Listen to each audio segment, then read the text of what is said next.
Bienvenue à M2EV, un lieu où la présence de Dieu est bien réelle, où le Saint-Esprit agit aujourd'hui et où des vies sont véritablement transformées.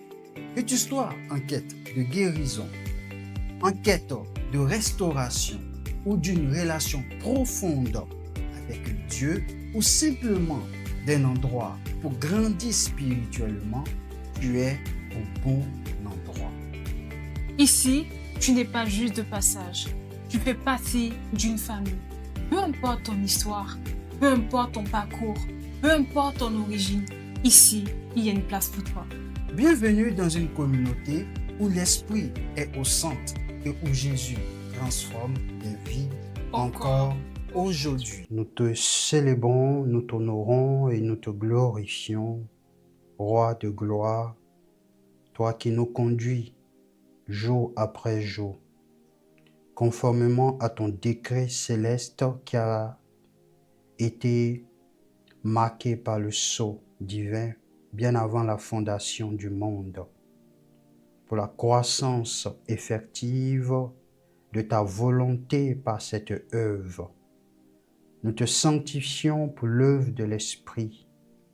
Nous te bénissons, notre Dieu et notre Roi.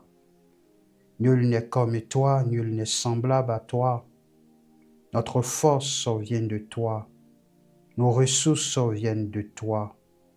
Nos victoires viennent de toi. Nos triomphes viennent de toi. La révélation vient de toi. La capacité spirituelle vient de toi.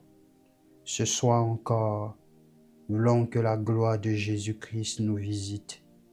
Voulons que la gloire de Jésus nous fasse du bien. Voulons que tu nous soutiennes encore. Ce soir encore, Seigneur, nous voulons l'illumination. Illumine encore nos cœurs, parce que tu es Dieu et tu es bon. À toi toute la gloire, dans l'autorité de ton Saint-Fils, le Christ Jésus. Au nom de Jésus-Christ. Amen. Gloire à Dieu ce soir encore. Nous voulons rendre grâce à Dieu pour sa fidélité ce soir encore dans notre vie. Nous voulons dire merci à Dieu pour sa patience à notre égard, parce que la patience de Dieu, comme la Bible dit, croyez que la patience de Dieu est votre salut. Vous le savez, dans cette patience de Dieu, Dieu est en train de nous préparer. Et Dieu est en train de travailler où? À l'intérieur de nous. Vous vous souvenez d'Ésaïe? Lorsque Ésaïe a rencontré le Seigneur Jésus, il dit « Malheur à moi ». Mais avant qu'il rencontre le Seigneur Jésus-Christ, certainement, il ne savait pas qu'il y avait encore des choses à l'intérieur de lui à traiter. Quand on voit la gloire de Dieu, nous rentrons dans une humilité qui est tellement profonde selon le royaume de Dieu. À Dieu soit toute la gloire ce soir encore. Je voudrais vous saluer ce soir au nom de Jésus-Christ. Vous qui êtes connectés avec nous, que Dieu vous bénisse. Et ce soir, à distance, Dieu aussi veut vous parler. Dieu veut encore vous donner une ligne directive pour votre vie. Vous qui êtes en présentiel aussi, je crois que Dieu veut vous parler aussi par la grâce de Dieu. Vous savez que depuis quelques jours, depuis le début de ce mois de juin, nous sommes en train de nous traiter intérieurement encore avec la parole de Dieu où nous parlons de l'humilité. L'humilité dans le royaume de Dieu, pas l'humilité dans le monde. Parce que le monde apprend une forme d'humilité, mais qui n'est pas l'humilité du royaume de Dieu. Et nous avons montré depuis quelques jours comment donc, lorsque l'humilité selon le royaume de Dieu n'est pas comprise, cela crée le chaos, cela crée le désordre, dans la communion avec Dieu, dans la maison de Dieu, dans l'œuvre de Dieu. Et nous ne voulons pas être de ces fidèles-là qui vivent sans comprendre l'humilité selon le royaume de Dieu, mais aussi qui pratiquent cela. Parce que Jacques dit, ne vous bornez pas seulement à écouter, mais mettez en pratique. Et c'est ce que nous voulons. Le thème que j'aimerais partager avec vous ce soir est le suivant. L'humilité transforme nos attitudes et nos actions. L'humilité transforme nos attitudes et nos actions. Commençons déjà à réfléchir à ce thème ensemble. Vous savez, j'aime beaucoup réfléchir selon Dieu. Parce que la méditation veut dire réfléchir, penser. Commençons déjà à réfléchir. Ce thème nous dit tout déjà. Est-ce que par nos actions, par nos attitudes, il y a donc le caractère du fruit de l'humilité qui est passé? Parce que nous devons comprendre que l'humilité selon le royaume de Dieu, lorsque nous l'appliquons, lorsque nous vivons cette vie d'humilité selon le royaume de Dieu, cela se manifeste par nos actions, par nos attitudes. Vous ne pouvez pas dire, vous ne pouvez pas manifester ce que vous n'êtes pas à l'intérieur. Vous me suivez? Vous ne pouvez pas manifester ce que vous n'êtes pas à l'intérieur. Si dans vos actions et si dans vos actes, il y a incompatibilité avec ce qui est à l'intérieur, vous êtes en déphasage avec ce que le royaume de Dieu pense. Alors, ne nous avançons pas très rapidement. Quand vous dites que vous êtes humble selon le royaume de Dieu, vous devez peser vos actions. Vous devez peser vos attitudes. C'est par rapport aux actions et aux attitudes que vous pouvez donc cerner si l'humilité a fait écho dans votre cœur. Vous m'entendez ce soir? Alors, avant de lire la pensée, la parole de Dieu de ce soir, vous devez comprendre cela dans vos rapports avec les autres, dans vos attitudes avec les autres, dans vos rapports avec tout le monde. Votre caractère, votre comportement démontrera si vous êtes humble ou pas. Oui. Oui. Lisons ensemble 1 Pierre le chapitre 5 à partir du verset 5. La Bible dit, « De même, vous qui êtes jeunes, soyez soumis aux anciens et tous, dans vos rapports mutuels, revêtez-vous d'humilité, car Dieu résiste aux orgueilleux, mais il fait grâce aux humbles. » Lisons dans la version parole vivante. Que dit la parole vivante?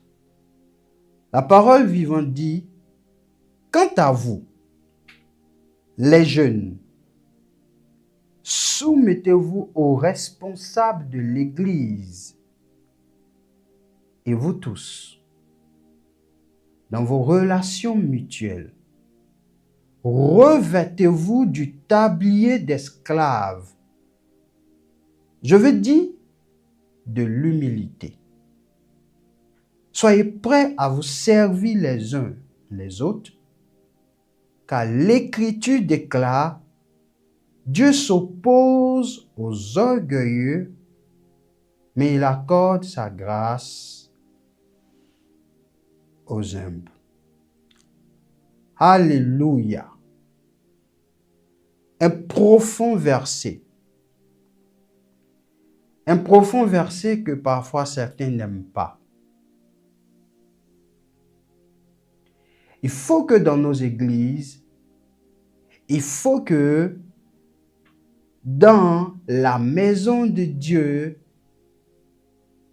nous qui sommes le temple du Saint-Esprit, nous soyons des modèles.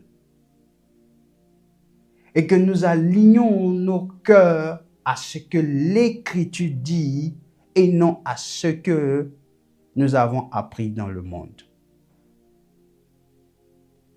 Regardez dans la parole vivante, il dit: quant à vous les jeunes. Mais avant donc de parler des jeunes, situons le contexte. Et pour mieux comprendre en profondeur le verset. Parce qu'il ne suffit pas simplement d'extirper un verset et de le développer. Mais il faut mieux cerner le contexte. Et si nous remontons donc au chapitre 5 de 1 Pierre, dans un premier temps, qu'est-ce qui va se passer? L'apôtre Pierre va s'adresser d'abord aux responsables de l'Église. Au verset 1, déjà, il va dire: voici les exhortations que j'adresse aux anciens qui sont parmi vous. Oui, il n'est pas venu parler aux jeunes d'abord. Il a commencé par qui? Par les anciens. Et il va le dire: moi, ancien comme eux, témoin des souffrances de Christ et participant de la gloire qui doit être manifestée. Il va leur donner des instructions. Et après leur avoir donné des instructions, il va maintenant toucher aux jeunes. Maintenant, suivez-moi bien, parce qu'il y a une trame ici qu'il utilise. Il y a une trame qu'il utilise. Donc, il demande dans un premier temps aux anciens de servir avec dévouement et sans domination abusive. Ensuite, au verset 5, il s'adresse aux plus jeunes. Et quand il finit de s'adresser aux plus jeunes, il va maintenant donc s'adresser de façon grande, largement à tout le public et à toute la communauté chrétienne.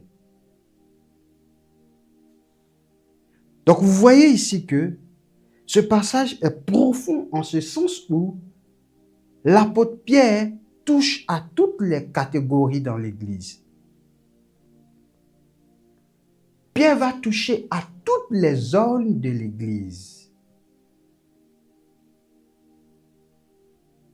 Ce message n'est pas adressé à une catégorie de personnes,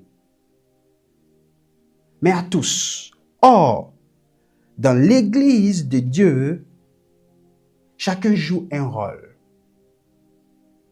Chacun a sa particularité.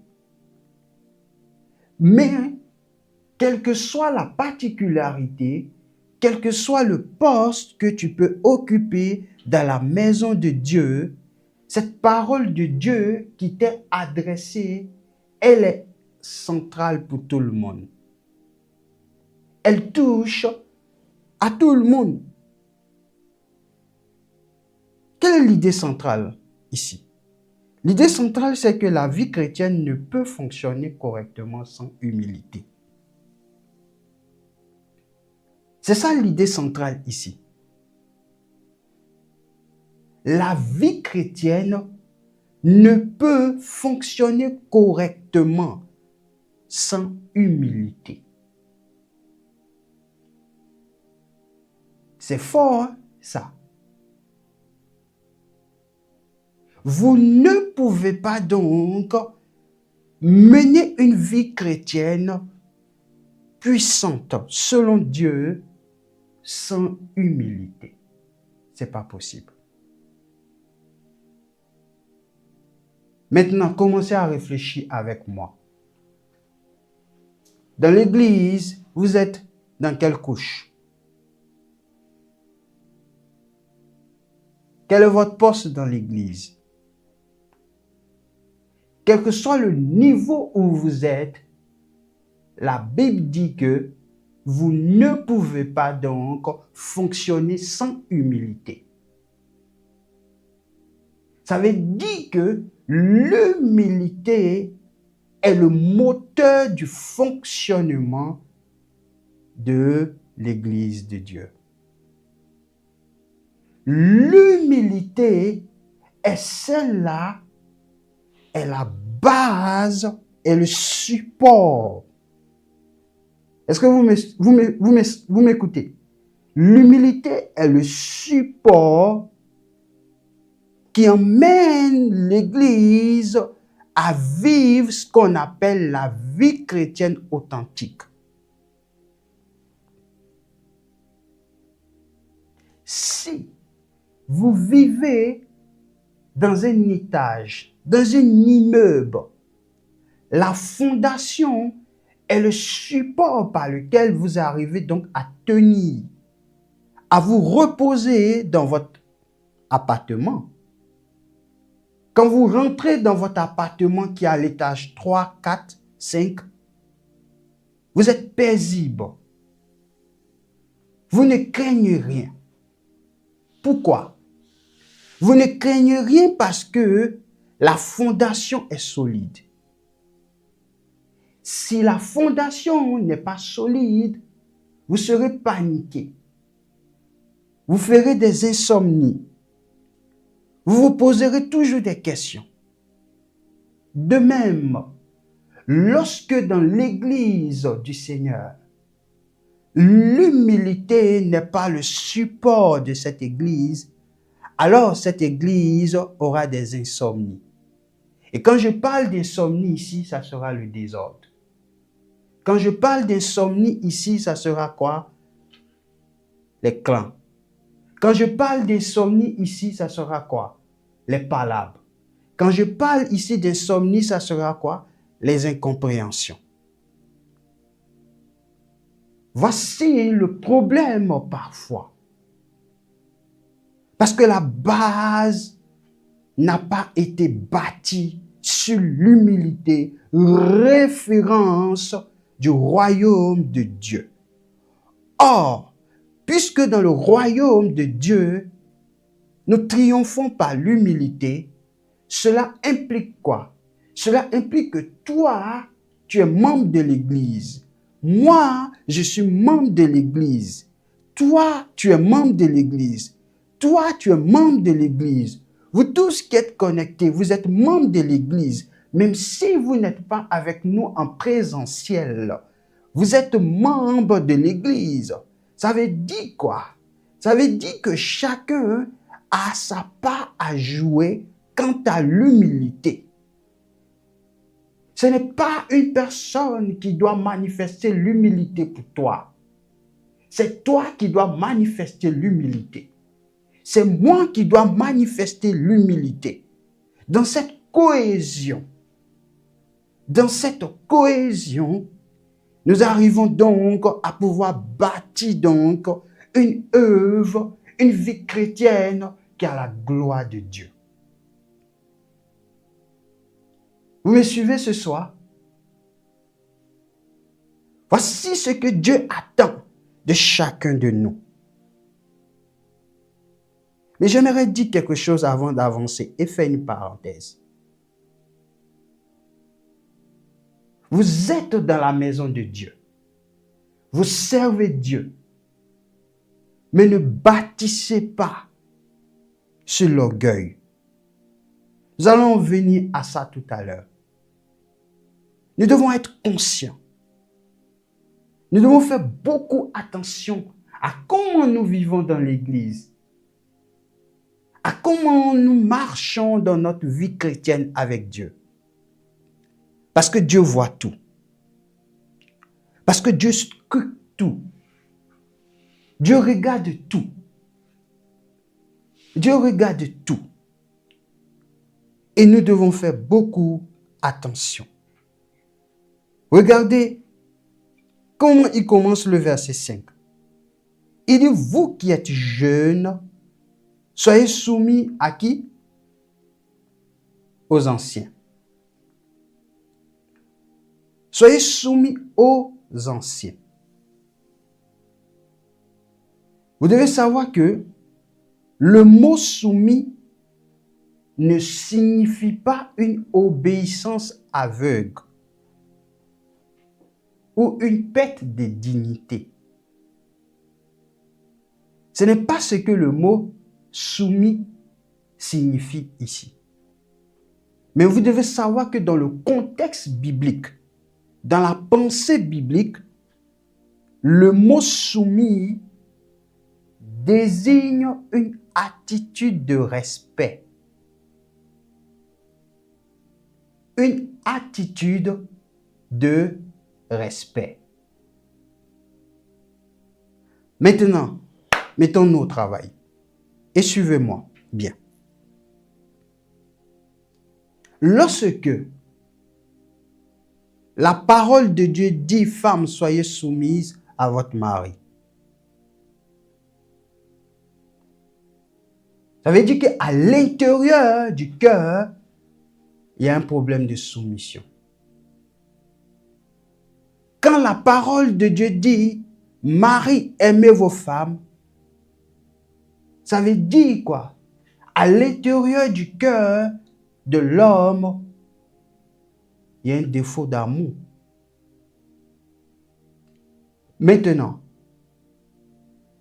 si nous revenons au verset que nous venons de lire, quand la Bible dit jeune,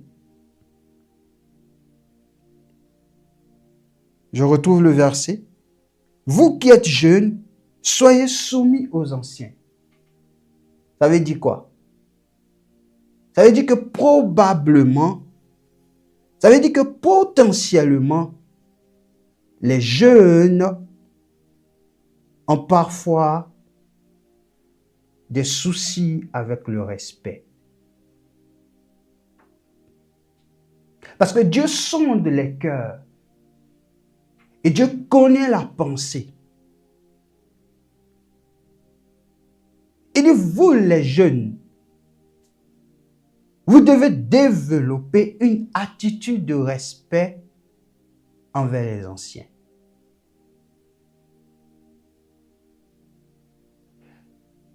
Dans le contexte biblique, il désigne aussi quoi? Une attitude de réceptivité à l'enseignement. C'est ça, être soumis. La réceptivité à l'enseignement. C'est-à-dire que les anciens sont chargés de pouvoir donc apporter la pensée de Dieu. Être soumis aux anciens veut dire quoi? Recevoir l'enseignement. C'est puissant ça. Est-ce que vous savez, quand vous lisez dans le grec, dans l'hébreu, la définition des mots, quand vous lisez la Bible en français noir sur blanc, ne restez pas simplement à la définition que vous connaissez du Robert, de Larousse, simplement. C'est une attitude de réceptivité à l'enseignement. Et ce message est apporté à qui? Aux jeunes qui écoutent la parole de Dieu. Ça veut dire quoi? Ça veut dire que probablement, potentiellement, il y a certains qui me remettent en question l'enseignement de Dieu. Il dit soyez soumis à l'enseignement. Ça veut dire quoi? Épousez l'enseignement. Marchez selon cet enseignement. Pratiquez cet enseignement. Que veut dire encore le mot soumis ici? Il désigne une attitude de reconnaissance de l'expérience et de la sagesse des anciens.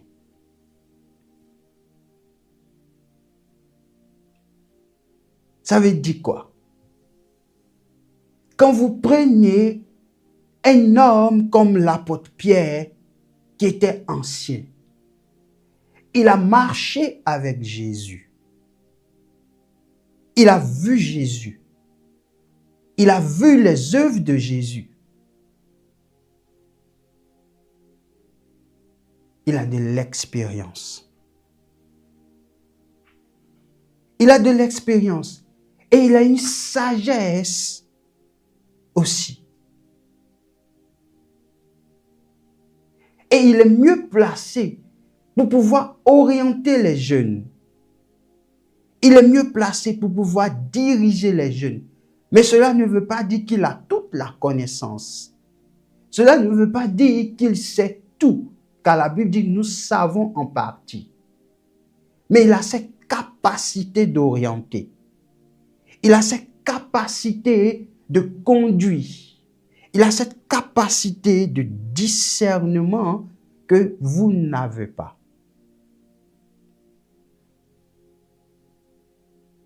Est-ce que vous comprenez comment le royaume de Dieu fonctionne? Donc, il dit, vous qui êtes jeunes, vous devez vous inscrire dans cette mentalité.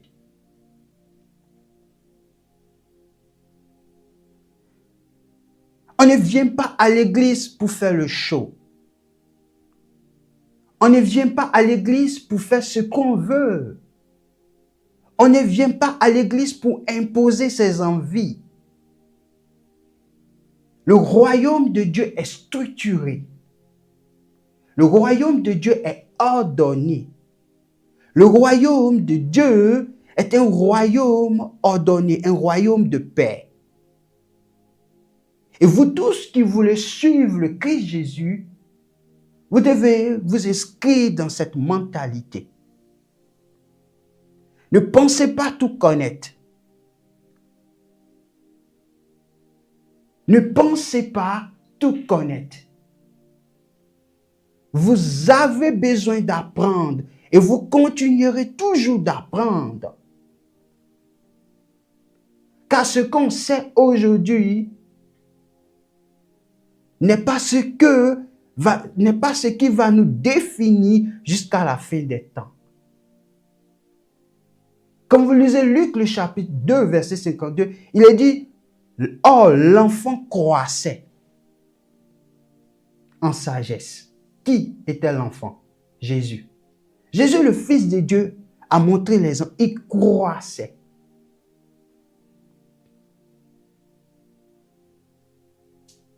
Est-ce que vous voyez la place de chacun dans l'Église? Et lorsque cela n'est pas bien enseigné, il y a du désordre dans l'Église. Chacun fait ce qu'il veut. Non. Vous voulez suivre Dieu? Attention à vos paroles. Vous voulez suivre Dieu? Attention à ce qui sort de vos bouches. Vous voulez suivre Dieu? Attention à vos comportements. Vous voulez suivre Dieu? Attention à votre caractère. Vous voulez suivre Dieu? Attention à votre quoi? À vos attitudes. Parce que toutes les actions que nous posons, Dieu pèse cela et il juge par rapport à ce qui est écrit dans sa parole. Est-ce que vous cernez la marche par la sanctification? Parce que ici, c'est une notion de sanctification.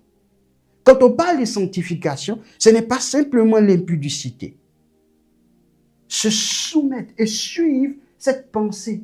C'est la sanctification aussi. Pourquoi la sanctification?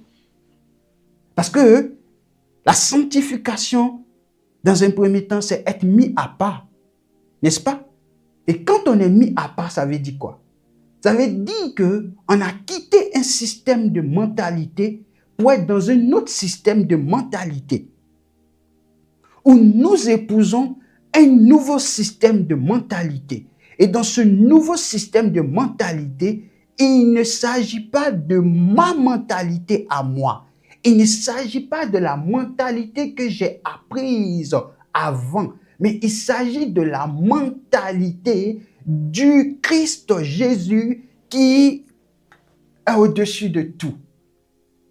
Nous marchons par cette mentalité. Nous parlons par cette mentalité. Nous vivons par cette mentalité.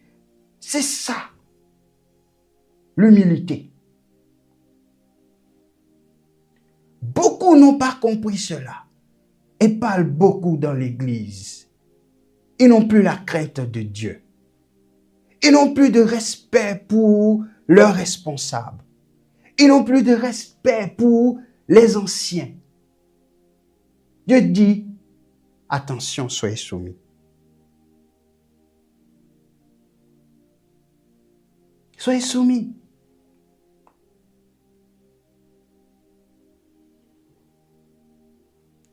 Qu'est-ce que Pierre constate ici? Pierre constate que les jeunes peuvent être tentés de s'appuyer sur leur propre jugement ou leur énergie. Parce qu'ils sont jeunes, ils ont l'énergie.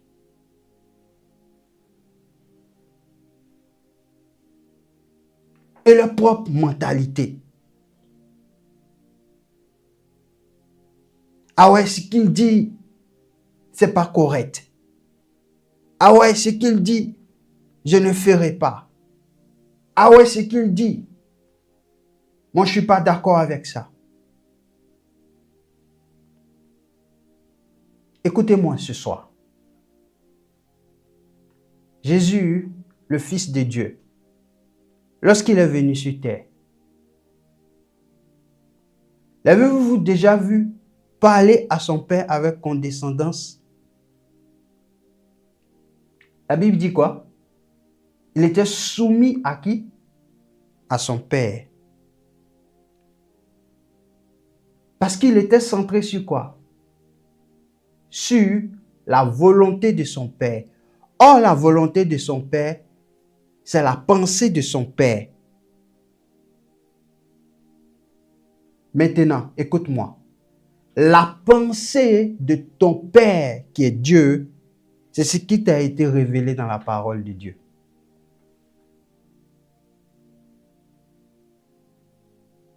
C'est ça. C'est ça. Il encourage chaque jeune à apprendre de ceux qui ont davantage d'expérience spirituelle. C'est ce qu'il est en train de dire ici. Il dit, apprenez de ceux qui ont davantage l'expérience spirituelle. Il y a des jeunes parfois, parce qu'ils ont donné 4 prophéties qui se sont donc réalisées, ils pensent tout connaître.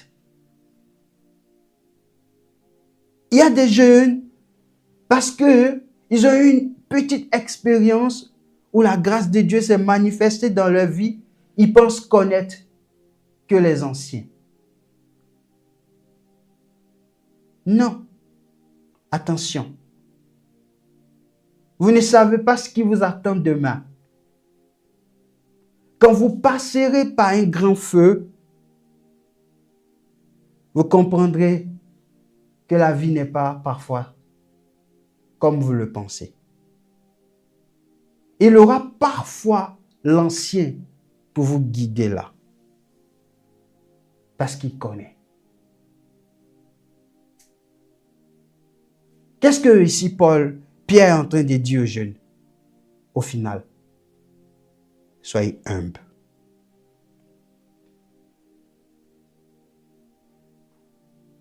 Vous me cernez? Même si vous avez une expérience de 98 heures de prière, vous parlez en langue pendant 4 heures, 5 heures, dans la pensée de l'esprit, ce modèle est puissant pour avancer. Ce modèle est puissant pour avancer. Lisez la vie de l'apôtre Paul. Il dit, je connais quelqu'un qui fut ravi en esprit. Il a vu le paradis. Mais il était calme, serein.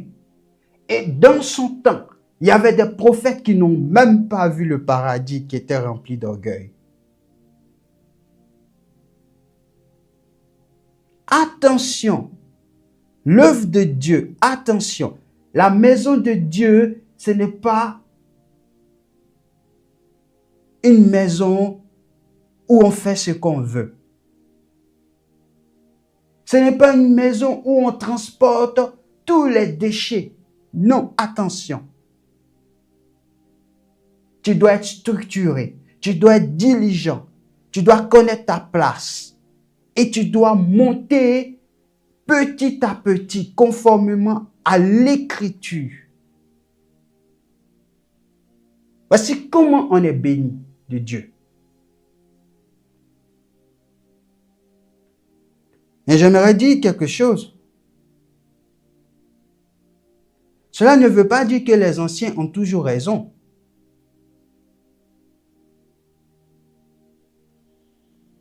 Mais vous devez savoir que par cette parole, l'attitude normale du croyant doit être marquée par le respect plutôt que l'arrogance. Il y a des jeunes qui sont arrogants, qui n'ont aucun respect pour leurs responsables, pour leurs anciens.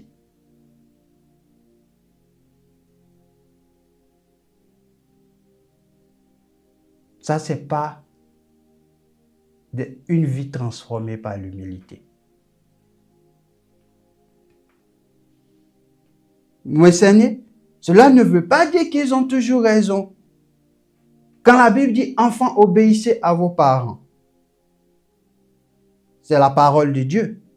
Mais si le parent vous demande de faire quelque chose qui est contraire à la parole de Dieu, vous ne le ferez pas.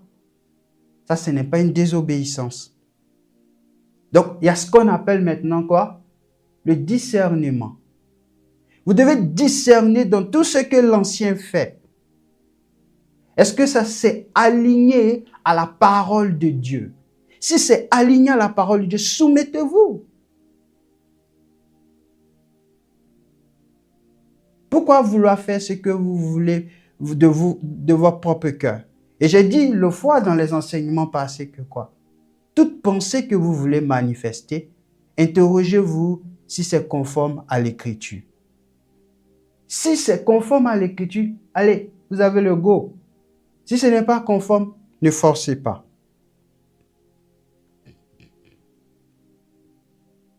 Il finit de toucher la catégorie des jeunes et regardez ce qu'il va faire. J'aime la parole de Dieu. Il va maintenant et il dit, et tous dans vos rapports. Pierre va maintenant ici faire quoi? Il va élargir son propos. Il ne dit pas simplement aux jeunes d'être humbles,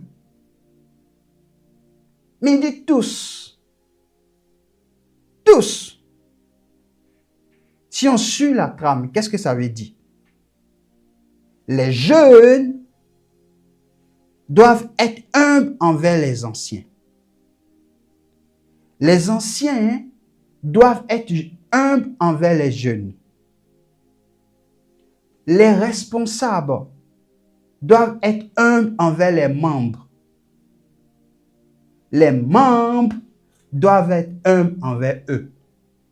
Vous voyez comment le royaume de Dieu est discipliné? Il y a la discipline dans le royaume de Dieu. Il n'y a pas de désordre dans le royaume de Dieu. L'ancien, il est humble envers les jeunes. Les jeunes sont humbles envers les anciens. Les responsables sont humbles envers les membres. Les membres sont humbles envers les responsables. Et les membres entre eux-mêmes sont humbles. Donc au final, tout le monde est humble. C'est ce que l'Écriture est en train de nous dire ici. C'est ce que l'Écriture est en train de nous dire ici. L'humilité n'est pas une vertu réservée à une catégorie alors, ici. Elle est demandée à quoi? À toute la communauté. Donc, dans une communauté,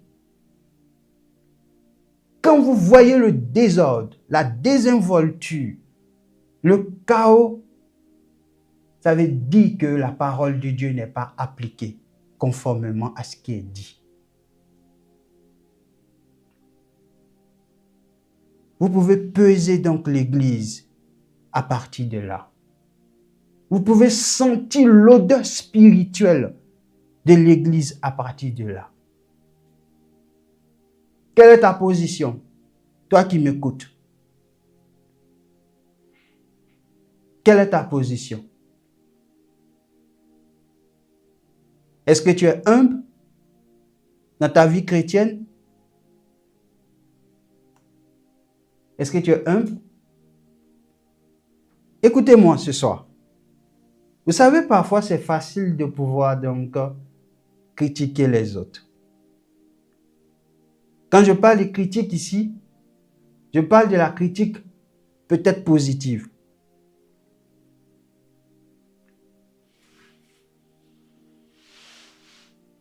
Quand on n'est pas à un poste, parfois c'est facile.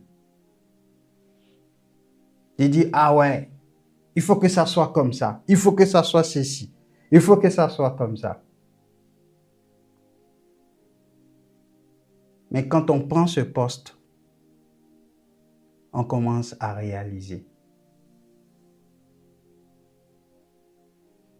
Vous avez vu le poids de Moïse lorsqu'il devait gérer un peuple. Mais il y avait certains qui disaient, par exemple, ils pensent que c'est lui seul qui peut le faire. Dans l'église, il ne doit pas avoir ça.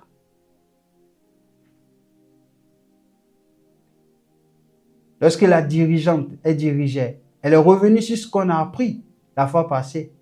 On a dit que chacun fait quoi? Fasse quoi? Que chacun arrive à voir l'autre au-dessus de lui, c'est-à-dire à connaître la valeur. Chacun doit connaître la valeur de l'autre. Et c'est important. Oui? Donc nous sommes tous touchés par cette catégorie de vie d'humilité. Personne n'est donc exempté de cela. Donc si tu parles de l'autre, vois d'abord si la poutre qui est en toi n'y est pas. Pourquoi vois-tu la paille qui est dans l'œil de l'autre et ne vois-tu pas la poutre qui est en toi? Vous voyez comment la parole de Dieu est merveilleuse? C'est-à-dire quoi? Avant que j'ouvre ma bouche pour parler de l'autre, je dois dire, attention, comment je suis?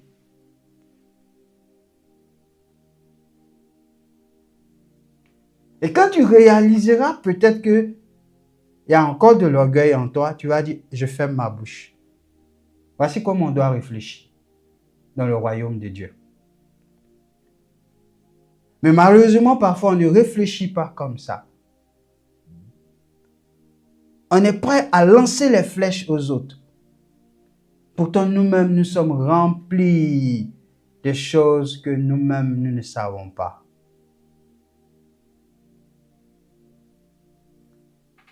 Commence à te traiter. Quand tu finiras de te traiter, tu pourras maintenant t'approcher des autres. Mais tu t'approches d'eux dans l'optique de faire en sorte que le traitement qui a eu lieu à l'intérieur de toi par la puissance du Saint-Esprit puisse les impacter. Mais pas dans l'optique de jeter des flèches. Est-ce que vous me cernez? La transformation intérieure impacte. Le désordre intérieur détruit. Quand à l'intérieur de vous, il n'y a pas d'impactation du Saint-Esprit, vous allez semer le chaos autour de vous. Mais lorsqu'à l'intérieur de vous, vous êtes touché par la puissance de l'humilité, vos attitudes et vos actions manifestent une odeur de gloire à l'honneur du Dieu Tout-Puissant.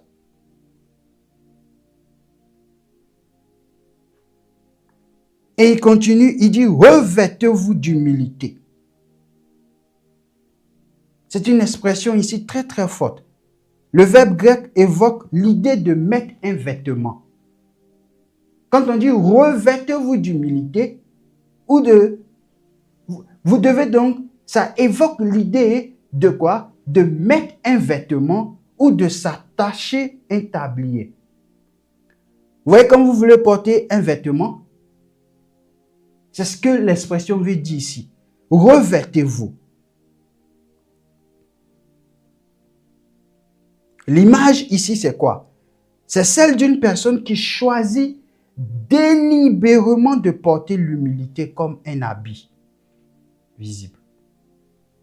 Maintenant, imaginez un peu dans votre esprit, quand vous essayez de porter votre habit, vous mettez l'habit sur vous, n'est-ce pas? C'est ce qu'il est en train de dire ici. Revêtez-vous. Portez l'humilité.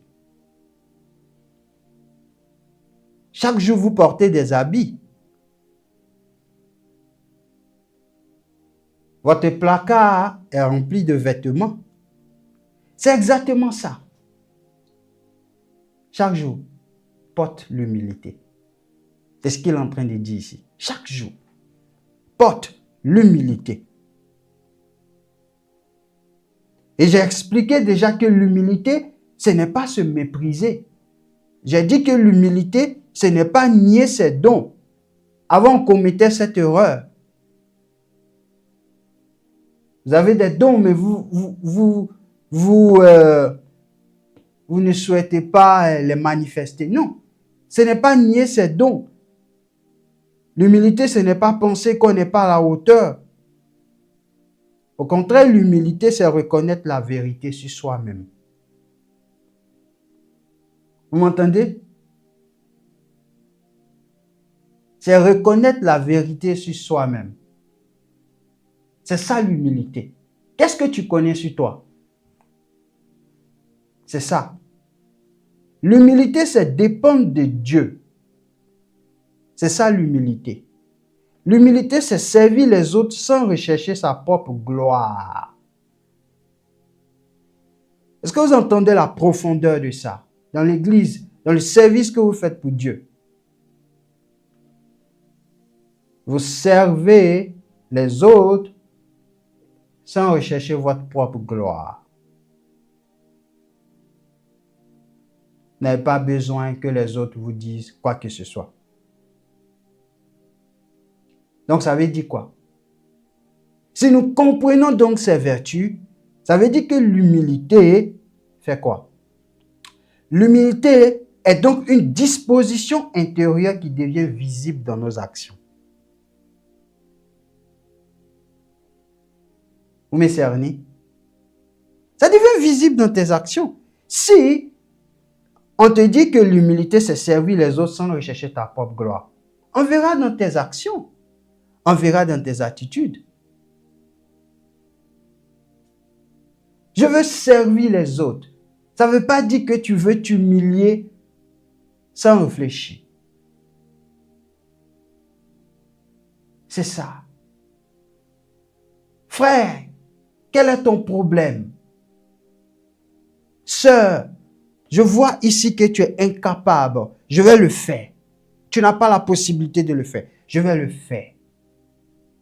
Vous recherchez toujours donc le bien de l'autre. Mais si vous êtes centré sur vous-même, vous venez à l'église uniquement que le dimanche. Quand on dit Amen, vous prenez votre sac, vous êtes parti. À quel moment vous bénissez les autres? À quel moment vous êtes une source de bénédiction dans la vie des autres? Des gens parfois qui sont malades intérieurement, qui souffrent, qui ont besoin d'une parole de sagesse, qui ont besoin d'une parole de force pour avancer. Vous n'avez pas le temps. C'est pas ça la vie chrétienne. La vie chrétienne n'est pas centrée sur soi. Si la vie chrétienne était une vie centrée sur soi, Jésus n'aurait pas quitté sa gloire. Jésus a quitté sa gloire et quand il est venu, il a lavé le pied de ses disciples. Est-ce que vous sentez la puissance du royaume de Dieu? Vous avez une gloire, vous la lâchez et vous vous mettez au service des autres.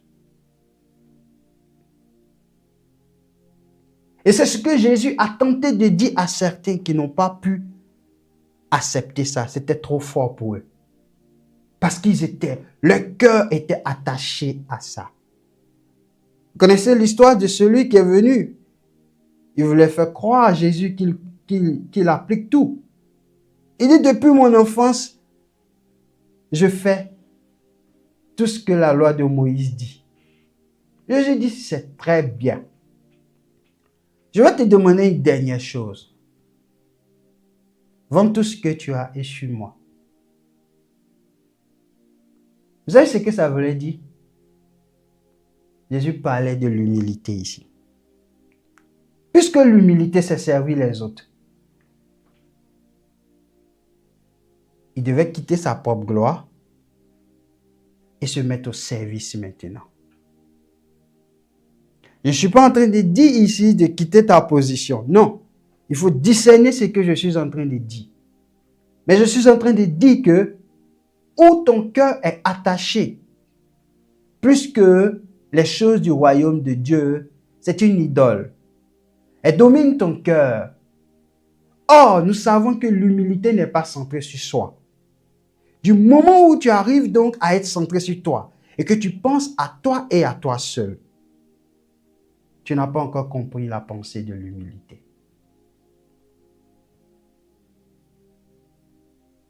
Tu n'as pas encore compris la pensée de l'humilité. Il va terminer et il va dire quoi? Il va dire, Dieu résiste aux orgueilleux. Vous voyez comment la parole de Dieu est magnifique. Après avoir fini de développer tout ça, ancien, tu dois respecter les autres. Jeune, tu dois respecter les anciens. Parce que c'est comme ça dans le royaume de Dieu. Maintenant, le verbe résister signifie quoi? Ça signifie que Dieu se place en opposition. C'est ça, résister. L'humilité dont nous parlons ici, nous avons tous compris le sens de l'humilité ici.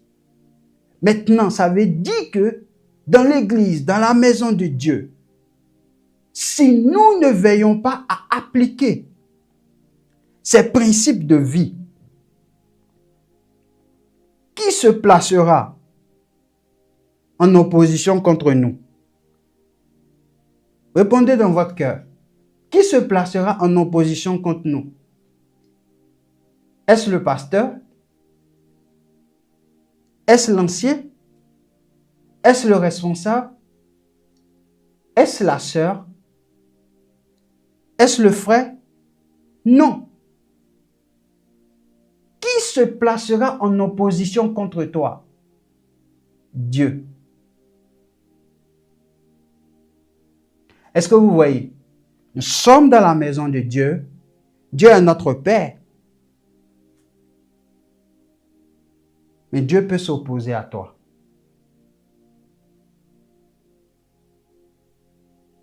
C'est ça. Dieu s'oppose aux orgueilleux.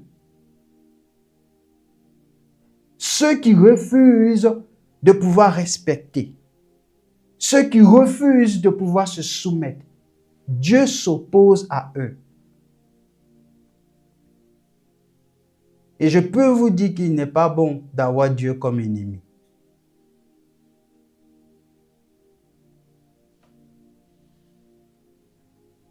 Pourquoi Dieu va s'opposer ici? Dieu s'oppose parce que l'orgueil pousse l'être humain à se suffire lui-même. Or, dans le royaume de Dieu, on ne se suffit pas soi-même. Ça, c'était la vie ancienne. Dans la vie ancienne, on se suffisait soi-même.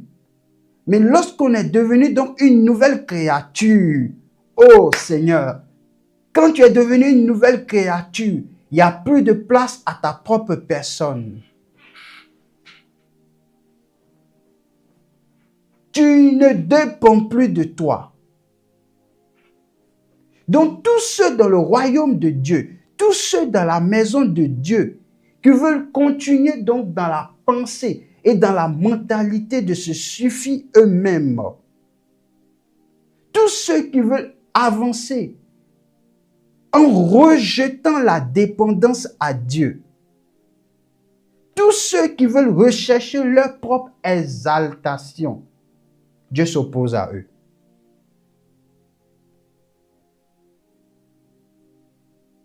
Vous me suivez? Pourquoi la Bible te dit d'être humble? C'est pour éviter d'avoir Dieu sur ton chemin comme ennemi.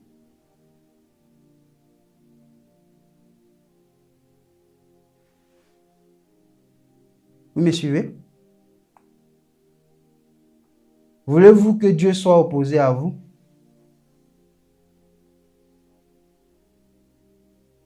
Vous devez savoir que l'orgueil est incompatible avec la relation de confiance que Dieu désire établir avec l'être humain. Nous sommes dans une relation de confiance avec Dieu. Quand l'orgueil prend place, il y a incompatibilité. Et vous ne pouvez pas accomplir les bonnes œuvres que Dieu a préparées d'avance pour vous. Jamais. Parce que vous dépendez de la source. Et cette source, c'est Dieu. Et parce que vous dépendez de cette source qui est Dieu, il n'y a pas de place à l'autosuffisance.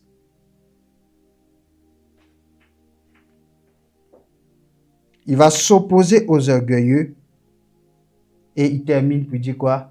Il fait grâce à qui? Aux humbles. La grâce. Oh, vous vous suivez? Vous vous rappelez dans Jean le chapitre 1, la loi a été donnée par Moïse. Mais la grâce et la vérité sont venues par qui? Par Jésus. Jésus-Christ qui est quoi? La parole.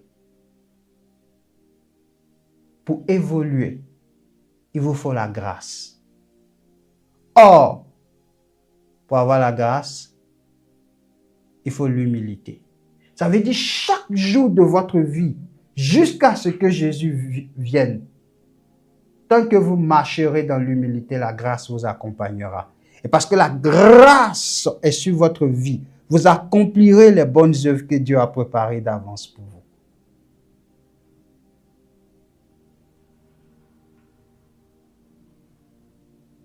Dieu fait grâce aux humbles.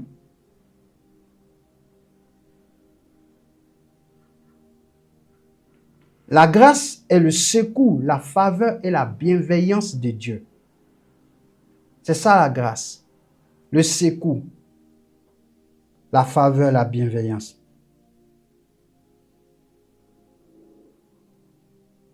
Donc Pierre ici est en train de dire quoi? Dans l'église.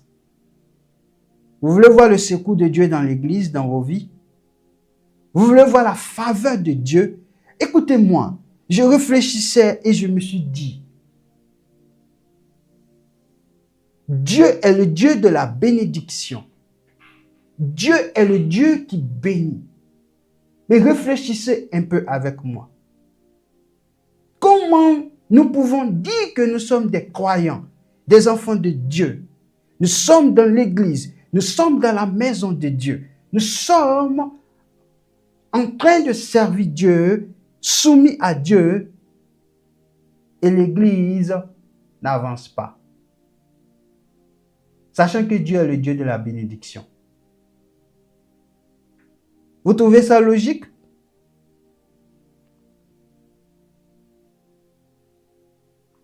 L'église est censée progresser.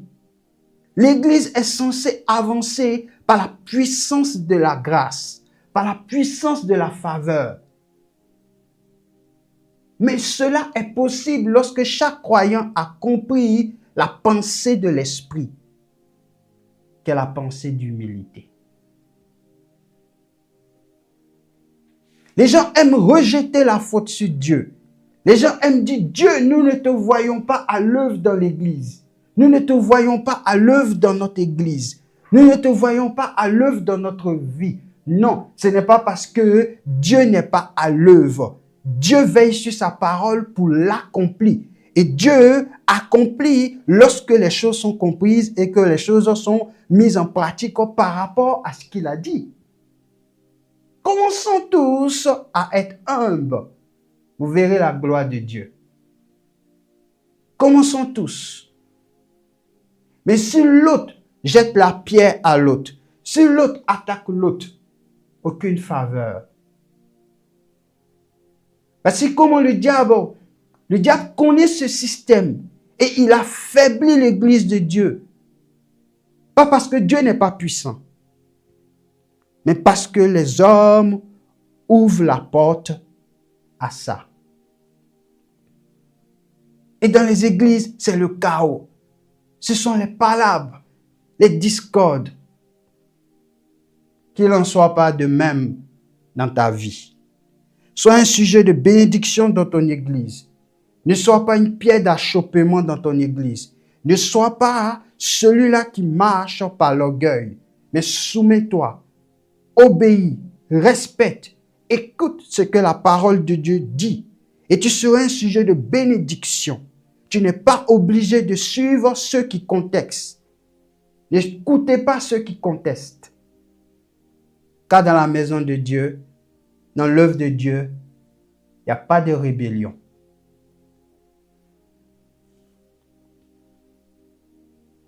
Qu'est-ce que ce message veut nous apprendre pour terminer?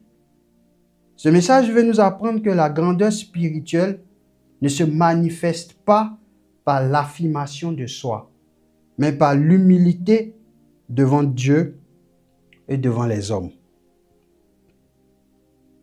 Vous devez être humble devant Dieu et vous devez être humble devant les hommes. OK?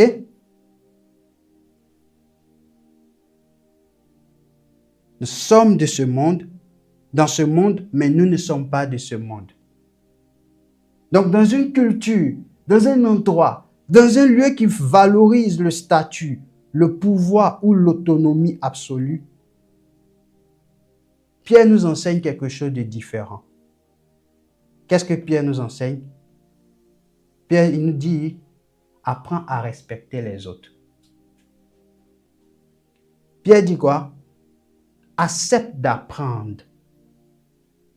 Pierre dit quoi? C'est plutôt que de dominer. Pierre dit quoi?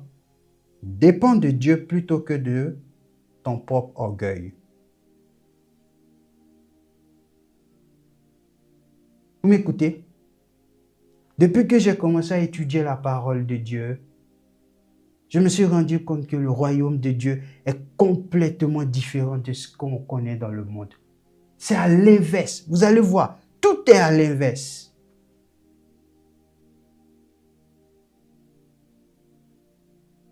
Tout est à l'inverse.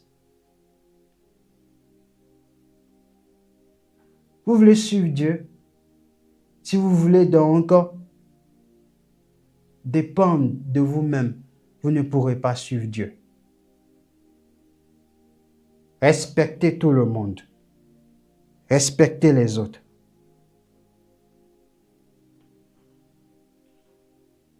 Et vous allez voir, si vous continuez au verset 6, il était au verset 6, le verset 6 dit, « Humiliez-vous donc sous la puissante main de Dieu afin qu'il vous élève au temps convenable. » En fait, il était en train de préparer chacun au verset 6. Vous voulez être élevé? Il y a certains qui disent, « Dieu élève-moi. » Le travail n'est pas encore fait à l'intérieur. Tu ne respectes pas ton frère. Tu ne respectes pas ta sœur. Tu ne respectes pas ton responsable. Tu ne respectes pas ton pasteur. Tu ne respectes pas l'ancien. Tu ne respectes pas les autres. Tu parles avec désinvolture. Il y a un principe qui est là. Comment tu seras élevé? Dieu suit un principe. Nous sommes appelés à être vus parce que vous êtes la lumière du monde. Or, la lumière, elle est quoi? Elle est vue de tous. Personne n'allume une lampe pour la mettre sous le boisseau. Elle est visible. Elle est élevée. Pour être élevée, sois humble. Et c'est pour cela que Jésus a dit aux disciples que pour être grand dans le royaume de Dieu, il faut se convertir, devenir comme les petits enfants. Ça veut dire avoir donc le statut des enfants. Mais cerner, nous voulons une église, nous voulons des chrétiens de ce 21e siècle qui ont compris ces principes, afin que l'église ne soit pas construite sur l'orgueil. Ainsi, 1 Pierre le chapitre 5, verset 5 n'est pas simplement un appel à la politesse ou au respect social. C'est une invitation à adopter une attitude fondamentale qui ouvre la porte à la grâce de Dieu. Tous ceux qui évoluent dans la grâce de Dieu, ce sont des personnes qui sont humbles. Qui sont humbles. Ce soir, réfléchissons à nos vies et réfléchissons à notre façon de pouvoir avancer dans notre marche avec Dieu. Vous êtes soumis? Vous êtes respectueux? Vous respectez les autres? Que le nom du Seigneur soit béni. Abondez dans cela. Si ce n'est pas le cas, convertissez-vous, c'est-à-dire changez de direction. Et respectez tout le monde. Ce n'est pas une faiblesse, mais c'est le royaume de Dieu. Que Dieu bénisse sa parole.